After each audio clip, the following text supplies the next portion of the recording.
Content is something that natural selection no doubt does select for. It does select for acuity of vision. It does select for indicator content of all different kinds. It doesn't follow, though, that it selects for content in a sense of propositional belief, and that's what we're talking about here. My question is, what caused you to reject what we just spoken out, about agnosticism, atheism, what have you, and led you to choose God instead of these other things? Well, I mean, in my own case, I've always been a believer in God ever since I was a small child. I was brought up as a believer and have always been one. I know lots of other people who were brought up as non-believers and became believers, but in my case, I always was a believer. It always seemed to me to be true. And then at a certain age, 14, 15, before that, I'd always thought, yeah, it's true. My mom and dad say so. My mom and dad, they know, and so on. It's true.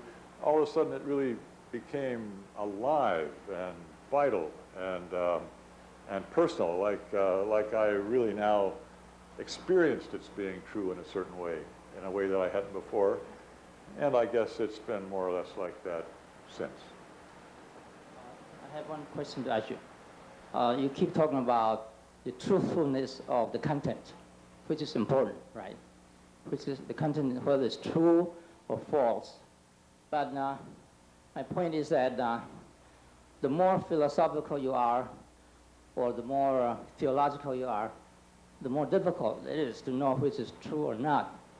For example, how do you know that Jesus sits on the right hand of God or the left hand of God? I don't think there's a way to find out whether that's true or not. Well, that could well be. I mean, there are lots of beliefs such that one can't, we don't know. We don't now, at least. Maybe sometime we'll know. We don't now know whether they're true or not. But that's not, it seems to me, a point against my argument. My argument is the naturalist who thinks a certain thing is true, namely naturalism, has got a certain kind of defeater.